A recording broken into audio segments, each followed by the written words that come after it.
Hai guys, kembali lagi bersama Kakang Prabu di Wandi Channel Review. Di video kali ini akan Kakang bawakan alur cerita film yang berjudul Boss Level tahun 2020, di mana film ini menceritakan tentang seorang pria yang terjebak di lingkaran waktu, dan karena itu dia selalu mengalami kejadian yang sama di setiap harinya. Kira-kira seseru apa? Oke lah, daripada kalian pengen ketawa setelah tahu mainan istri wakil rakyat, mending kalian saksikan saja alur cerita film ini. Tapi jika kalian suka dengan video ini, silahkan ditekan tombol subscribe-nya dan aktifkan lonceng notifikasinya agar tidak ketinggalan video terbaru dari channel ini. Di awal film kita diperlihatkan seorang mantan marinir bernama Roy yang terjebak di lingkaran waktu, di mana di setiap paginya selalu ada pembunuh bayaran yang berniat untuk menghabisinya. Dan jika si Roy modar, maka dia akan kembali lagi ke waktu yang sama dan akan diburu lagi oleh para pembunuh bayaran yang sama. I always think they sound like assholes, but whatever.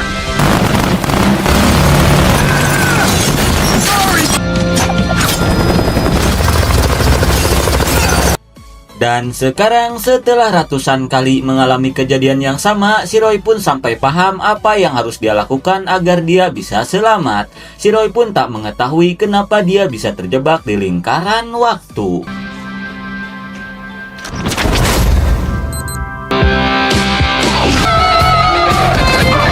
Dan setelah berhasil melompat dari atas apartemennya, dia akan merampas mobil seorang pria yang sama di setiap paginya. Namun sebelum itu, terkadang dia pun suka gagal melompat hingga modar terlindas truk kontainer. Namun jika dia berhasil melewatinya, maka setelah itu akan diburu oleh pembunuh bayaran bernama Esmeralda dan ibunya.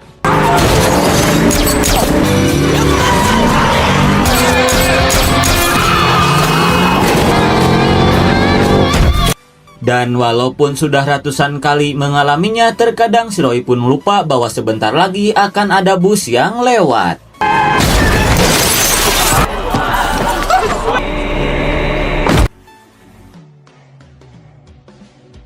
Kemudian setelah dia berhasil melewati si Esmeralda, maka dia akan diburu lagi oleh seorang pria yang si Roy beri nama Kabom, karena pria ceper itu sangat menyukai ledakan.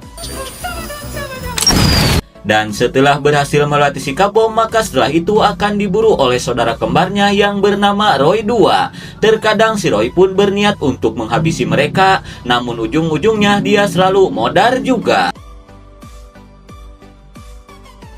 Dan karena sudah lelah terjebak di lingkaran waktu, si Roy pun berniat untuk menanyakan ke seorang dokter bernama Gemma, karena hanya si Gemma sajalah yang tahu apa yang sudah terjadi dengan dirinya. Namun saat dia akan menghubunginya, selalu saja bosnya si Gemma yang mengangkat bernama Pentor, di mana si Pentor memberitahukan jika si Gemma sudah modar karena kecelakaan di laboratoriumnya.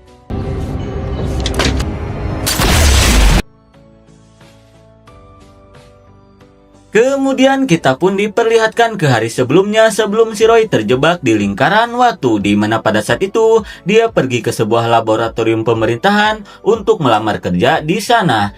Dan di sana jugalah dia bertemu dengan si Gemma, yang tidak lain si Gemma ini adalah mantan istrinya si Roy. Namun kedatangannya itu dipantau oleh bosnya si Gemma melalui CCTV. Tak ingin si Gemma membocorkan proyek yang sedang dia kerjakan, dia pun menyuruh algojonya untuk segera memanggil si Gemma. Sementara itu si Gemma pun langsung memberitahukan alat mesin waktu yang sedang dia kerjakan, di mana mesin ini bisa membantu banyak orang di masa depan. Namun jika salah menggunakan, maka alat ini akan menghancurkan seluruh dunia seperti kiamat. Lalu saat dia akan menjelaskan lagi, dia yang sadar bahwa pergerakannya dipantau oleh CCTV pun langsung mengambil rambut dan darahnya si Roy tanpa dia sadari. Hingga tidak lama kemudian, anak buahnya si Pentor pun datang, di mana dia menyuruh si Gemma untuk bertemu dengan si Pentor. Namun sebelum pergi, si Gemma membisikkan ke si Roy bahwa dia harus mencari tahu tentang Osiris.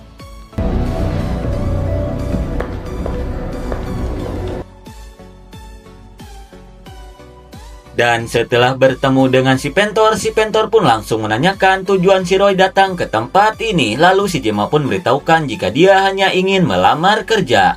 Namun si Pentor yang masih merasa curiga mengancam si Gemma untuk tidak melakukan hal bodoh jika dia ingin tetap hidup. The security protocol.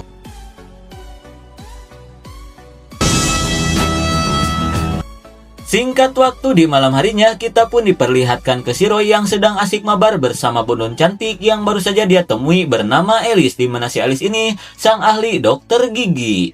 Dan karena tergoda dengan cacing berototnya si Roy, si Alice pun langsung mengajak si Roy pergi ke apartemennya untuk bercocok tanam. Setelah mengatakan itu, dia yang kablet pun bergegas pergi untuk ngompol. You should take her home, Roy. Tidak lama kemudian dia pun mendapatkan telepon dari si Gemma. Sambil memasukkan DNA si Roy ke suatu benda, si Gemma pun berniat untuk memberitahukan sesuatu. Namun tiba-tiba teleponnya terputus. Dirasa tidak waktu lagi, dia pun bergegas pergi melakukan sesuatu. Namun tanpa si Gemma sadari, si Pentor sudah mengetahuinya. Dirasa si Gemma akan berkhianat, dia pun menyuruh si Brad untuk menangkapnya. Di sisi lain, si Roy yang sudah mabok ripuh pun tidak terlalu memikirkannya dan lebih memilih bercocok tanam dengan si Alice. Hingga sejak saat itu, si Roy pun tidak pernah lagi mendengar suara si Gemma. Singkat waktu setelah modar yang ke-140, si Roy yang teringat dengan kata-kata si Gemma pun berniat mencari tahu tentang Osiris. Always live your life forward and always remember. Oh, fuck me.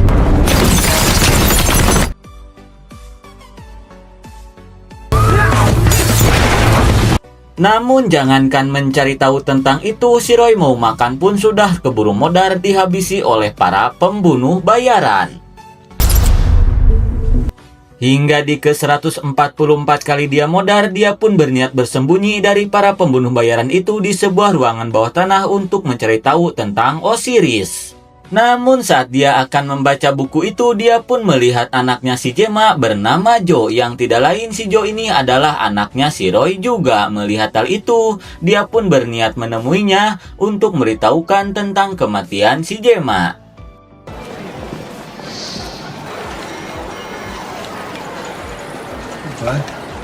Setelah bertemu dengan si Joe, si Roy pun langsung menanyakan kenapa dia berada di tempat ini, karena seharusnya dia bersekolah. Lalu si Joe pun memberitahukan jika dia hanya ingin bermain game favoritnya. Mendengar hal itu, si Roy pun mengajak si Joe untuk pergi keluar karena dia ingin memberitahukan sesuatu. Sesampainya di luar, dia pun berniat untuk memberitahukan tentang kematian ibunya. Namun setelah melihat jam 12:50, si Roy pun merasa heran karena seharusnya dia sudah modar 3 menit yang lalu. Melihat hal itu, si Roy pun menyadari jika selama ini dia sudah dilacak. Namun karena dia seharian ini berada di ruangan bawah tanah, para pembunuh bayaran itu tidak bisa melacaknya. Dan benar saja, setelah si Roy keluar dari ruangan bawah tanah itu, para pembunuh bayaran pun berdatangan untuk menghabisinya.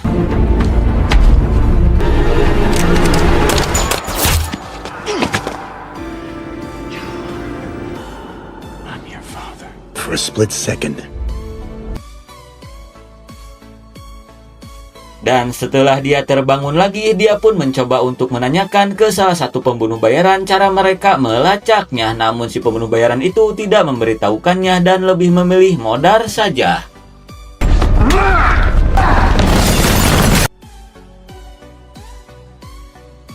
Sesaat kemudian, si Roy pun langsung menanyakan ke temannya yang bernama Deb cara seseorang menanamkan pelacak ke targetnya. Lalu si Deb pun memberitahukan jika biasanya seseorang menanamkan pelacak di bagian gigi karena bagian itu paling cocok dan susah untuk ditemui. Mendengar hal itu, si Roy pun baru teringat jika sebelum dia terjebak di lingkaran waktu, dia sempat diperiksa oleh si Alice. Dirasa pelacak itu ada di giginya, dia pun berniat untuk mengeceknya. It's time for you to stop snatching your damn teeth out of God damn! No! Dan benar saja, ternyata pelacak itu ditanam oleh si Alice di giginya. Di tengah rasa bahagia, tiba-tiba I've never... I'll see you soon, Dave. Lalu setelah bangun kembali, dia pun langsung menanyakan tujuan si Alice menanam pelacak di giginya. Si Alice pun memberitahukan jika dia hanya disuruh oleh si Brad. Mendengar hal itu, dia pun berniat merencanakan sesuatu.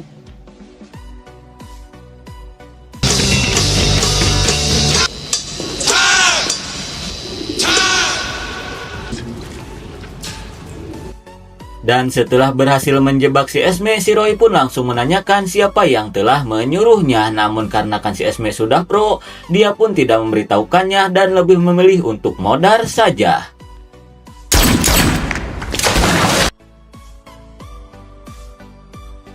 Singkat waktu setelah menghabisi semua para pembunuh bayaran itu, dia pun berniat pergi ke kantornya si Pentor karena dia yakin si Pentor lah dalang dari semua ini. Si Roy pun menduga jika si Pentor jugalah yang telah menghabisi si Gemma. Revenge. Namun sesampainya di sana, dia yang melihat penjagaan begitu ketat pun harus memikirkan cara agar dia bisa dengan mudah masuk ke dalam kantornya si Pentor.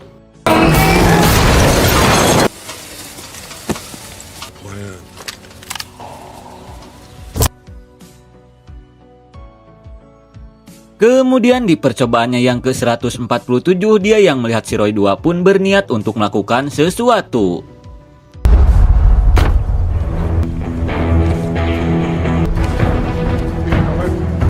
Dan setelah menyamar menjadi si Roy 2, dia pun bisa dengan mudah masuk ke dalam kantornya si Pentor. Namun sungguh suwe, akibat pintu aksesnya ditolak, penyamarannya itu harus terbongkar oleh anak buahnya si Pentor.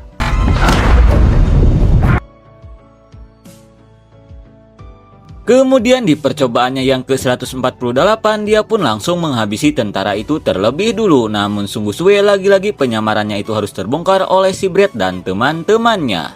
Say die.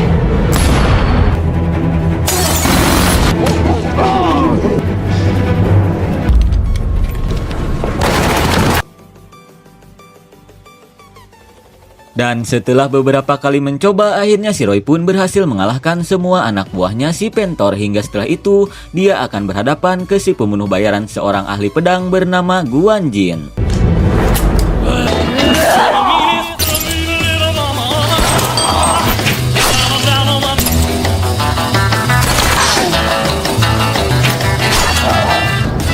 I am Guan Yin.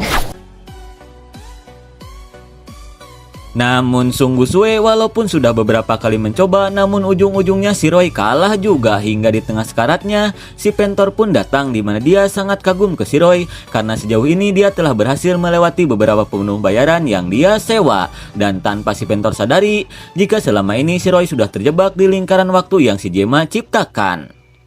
Kemudian si Pentor pun memberitahukan tujuan dia membuat alat yang bernama Spindel Orosis, di mana si Pentor yang sudah muak dengan banyaknya orang yang modar akibat peperangan, dia pun berniat untuk membangun kembali dan memperbaiki kesalahan di masa lalu. Blood on your...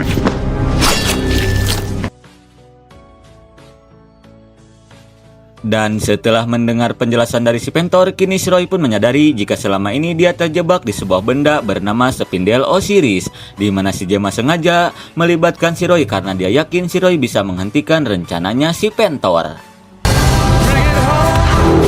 Kemudian si Roy pun langsung menemui seorang bondon Asia bernama Kokom Komariah, di mana si Roy meminta bantuan ke si Kokom untuk mengajarkannya ilmu pedang. Dan untungnya si Kokom bersedia mengajarkan si Roy, namun cuma 1 hari saja karena dia harus pulang kampung.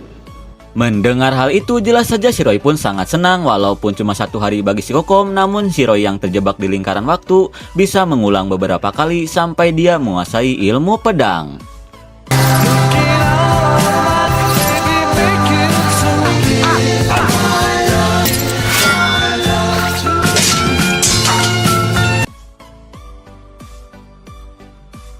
Singkat waktu, setelah berhasil menguasai ilmu pedang, dia pun kembali ke kantornya si Pentor untuk melawan si Guan Jin.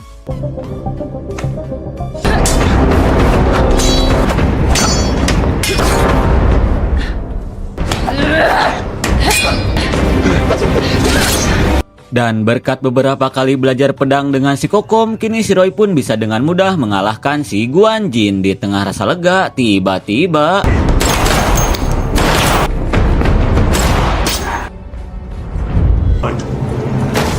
Melihat algojo kesayangannya modar, si Pendor yang marah pun berniat untuk menghabisi si Roy.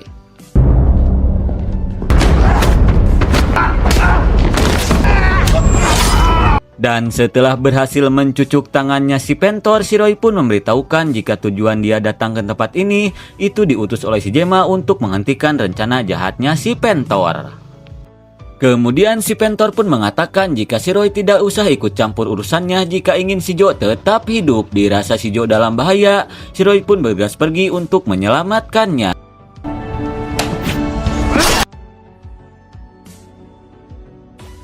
Singkat waktu, sesampainya di sana, si Roy pun sok parah setelah melihat si Jo sudah modar mengenaskan. Melihat hal itu, jelas saja si Roy pun sangat sedih. Hingga di tengah kesedihan, mereka pun kaget setelah melihat sebuah ledakan yang sangat besar dari arah kantornya si Pentor. Be over. Singkat waktu, setelah bangun kembali, si Roy yang sudah menyadari bahwa bumi ini akan hancur pun berniat untuk menghabiskan waktu dengan si Jo.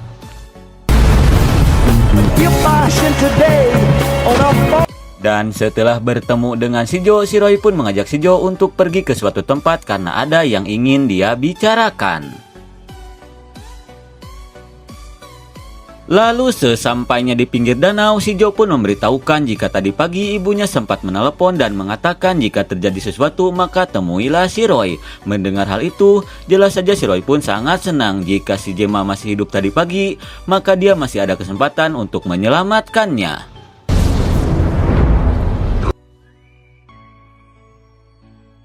Singkat waktu, setelah modar kesekian kalinya, dia pun bergegas pergi ke kantornya si Pentor untuk menyelamatkan si Gemma. Namun suenya, si Gemma sudah modar beberapa menit yang lalu. Melihat hal itu, dia pun berniat untuk mengulanginya lagi agar dia bisa menyelamatkan si Gemma.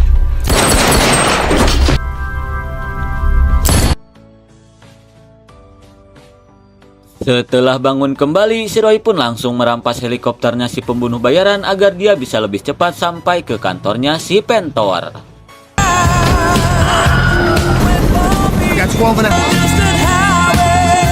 Tidak lama kemudian, akhirnya si Roy pun sampai ke kantornya si Pentor. Setelah itu, dia pun bergegas mencari keberadaan si Gemma. The battle royale they wasted.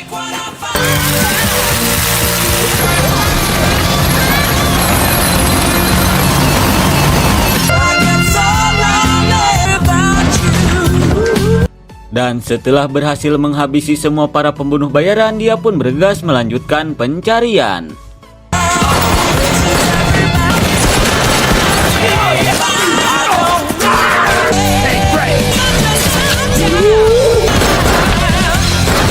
Tepat pada waktunya, di saat si Gemma akan dihabisi oleh si Brett, untung saja si Roy keburu datang dan langsung menembak si Brett dan si Pentor. Hingga akhirnya si Gemma pun berhasil selamat. Setelah itu, si Roy pun langsung menanyakan cara menghentikan alat yang si Gemma ciptakan sebelum kengerian itu terjadi. Kemudian si Gemma pun memberitahukan jika si Roy harus masuk ke dalam alat itu, namun dapat dipastikan dia akan ikut lenyap. Dirasa tidak cara lain, si Roy yang ingin si Gemma dan si Jo tetap selamat pun berniat untuk melakukannya.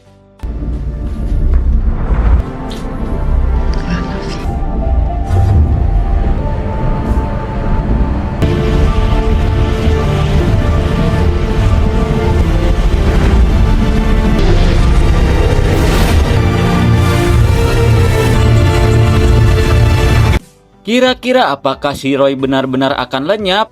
Dah padli biagong karena film pun sudah berakhir. Oke lah ngab, mungkin segitu saja alur cerita film dari Boss Level tahun 2020. Maaf jika ada salah kata. Terima kasih yang sudah menonton. See you next and bye-bye.